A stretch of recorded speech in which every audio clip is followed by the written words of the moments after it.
Gardus valgis. Mano sūnau, šis atsiliepė, aš čia. Paruošk man gardų valgį, kokį aš mėgstu, ir atnešk man pavalgyti. Įdant prieš mirdamas palaiminčiau tave savo sielos palaiminimu. Pradžios 27 skyriaus 1-4 eilutės. Senas tėvas Izaokas planuoja perleisti Dievo palaiminimą savo vyriausiajam sūnui Ezavui. Pasakojimo pradžia skamba didingai. Tėvas pasiunčia sūnui medžioklę, kad tas sumedžiotų žvėrį ir paruoštų valgį. Po to jie kartu pavalgys ir tuomet, gavęs tėvo palaiminimą, Ezavas tęs Abraomo misiją. Bus pagrindinis žmogus, vykdantis Dievo darbus ir skelbiantis jo šlovę šioje žemėje. Vis dėlto įvyksta kitaip, negu buvo tikėtasi. Šis sūnus pasakojimo pabaigoje lieka tuščiomis rankomis ir su ašaromis maldauja tėvą. Nejau tik vieną palaiminimą teturi, tėve. Palaimink mane, taip pat ir mane, tėve. Pradžios 27-38. Žvelgiant iš Ezavo ir jo brolio Izaoko perspektyvos, įvyko didelė neteisybė. Per apgaulę palaiminimas tęsti Abraomo misiją atitenka tėvą, apgavusiam sūnų Jokūbui. Ezavas turėjo tapti Abraomo palaiminimo paveldėtoju, pirmiausia dėl to, jog buvo pirmagimis, antra dėl to, kad jis buvo tėvo mylimas, trečia, kad jis buvo labai atkaklus, valdingas, geras medžiotojas, tikras vyras, ir ketvirta, kad jis to ir tikėjosi. Vis dėlto būna taip, kad Dievas ima ir atmeta tai, kas žmonių akyse atrodo labai vertinga ir naudinga, ir pasirenka būtent tai, kas atrodo netinkama, kas neturi sugebėjimų, kas neatrodo to vertas. Ezavas yra tėvo numylėtinis, o Jokūbas mamos sūnelis. Kai Ezavas eina medžioti, Jokūbas namuose verda sriubą. Ezavas jau yra vedęs 2 moteris ir turi savo namų ūkį, o Jokūbas vis dar gyvena su tėvais. Ezavas yra pasiruošęs padėti savo tėvui spręsti savo visus reikalus ir į namus parnešti pelną, o Jokūbas vis dar klauso mamos ir daro tai, ko ji nori, nors jam pačiam širdėje dėl to gal ir negera. Tėvas Izaokas sako Ezavui, imk savo ginklus, strėlinę ir lanką, išeik į laukus ir sumedžiok man žvėrienos.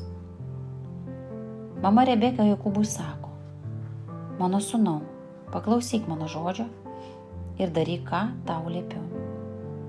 Šie dvyniai broliai užaugo skirtingi, vienas rankose laiko lanką, kitas samtį.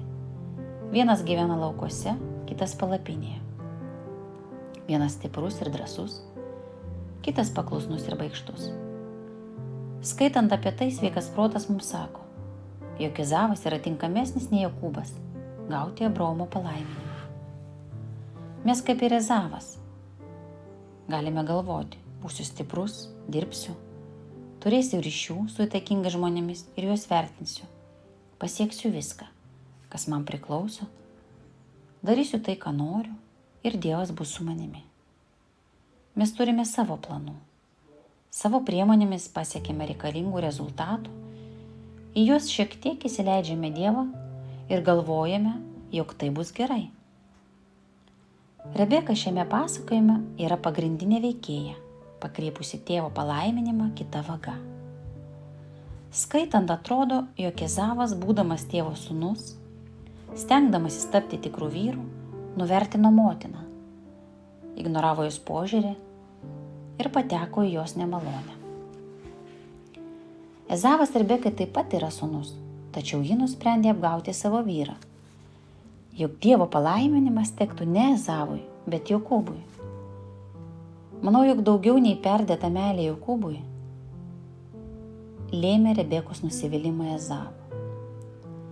Vėliau ji kalbėjo savo vyrui Izaokui, kad jai yra apkartęs gyvenimas dėl Ezavo hetičių žmonų. O gal Izaokas pamiršo ir nenorėjo galvoti apie tai, kad Ezavas už lėkštės sriubos atidavė Jokūbui pirmagimio teisės. Palaiminimo teisę turi Izaokas, Tačiau, kaip matyti, Rebeka taip pat dalyvauja sprendime ir padaro taip, kad palaiminimas atitektų tam, kuris jos įžvalgių supratimu yra jo vertesnis. Manau, kad kiekvienam iš mūsų kartais kyla mintis: aš nuvyliau Dievą. Kai tokia mintis iškyla, ko nors imkis, kad jį dingtų, atgailauk, atsiprašyk, pasikalbėk su Dievu ir su brangiais žmonėmis. Dievo žodžiu ir Dievo žmonių patarimu keiskis, ieškok permainų. Jei tai numosi ranka, palaikęs tai smulkmeną, tada būsi toks kaip Ezavas. Viskas gerai atrodys tik iš išorės, bet iš esmės reikalai bus labai blogi. Tėvo ir vyro, motinos ir moters vaidmenys yra vienodai svarbus vaikų gyvenime. Dvasinių tėvų vaidmuo taip pat labai svarbus dvasiniams vaikams. Kristus savo bažnyčios vyresniesiems yra suteikęs autoritetą laiminti arba sulaikyti palaiminimą. Palaiminimas eina ne iš vieno žmogaus, o iš kelių. Šiame pasakojime palaiminimas atėjo iš abiejų tėvų. Paskelbęs palaiminimą, Izaokas savo žodžių atšaukti nebegalėjo ir jis nepriekaištavo savo žmonai Rebekai. Šioje istorijoje turime pamatyti, kad ne Jokūbas apgavo Izaoką ir Ezavą, bet kad Viešpats pasijuokė iš tokio savimi pasitikinčio vyriausiojo sūnaus, kuriam atrodo svarbu patikti tik tai tėvui. Tai Viešpats leido Rebekai nukreipti palaiminimą į Jokūbą, kuris atrodė tam palaiminimui visiškai netinkamas. Per visą Bibliją eina ryški silpnųjų ir mažųjų išrinkimo Dievo darbams doktrina. Silpnas jaunėlis Jokūbas gauna Abraomo palaiminimą, o stipruolis paveldėtojas Ezavas lieka it musė kandęs. Juozapas, priešpaskutinis Jokūbo sūnus, tampa didžiausios pasaulio imperijos valdytoju, antrų žmogumi valstybėje. Gedeonas su keliais šimtais vyrų nugali izraelitus užpuolusią 10 000 kariuomenę. Moabitė, bevaikė našlė Rūta, išgelbsti iš beviltiškos padėties savo anytą žydę Naomę ir pagimdo sūnų, kuris, žvelgiant į ateitį, yra garsiausio Izraelio karaliaus prosenelis. Piemo Dovydas su akmeniu nukauna treniruotą karį, milžiną Galijotą. Dievas renkasi mažus, nuodėmingus, atstumtus, bejėgius, ligotus žmonės iš žemesnio visuomenės sluoksnio ir per juos įgyvendina savo misiją.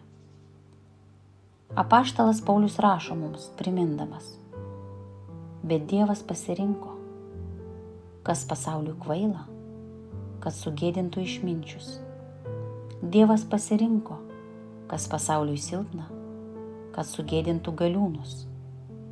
Ir tai, kas pasaulio akims žema kilmis ir paniekintas, net tai, ko nėra, Dievas pasirinko, kad niekais paverstų tai, kas laikoma kažin kuo, kad joks žmogus Dievo akise negalėtų girtis.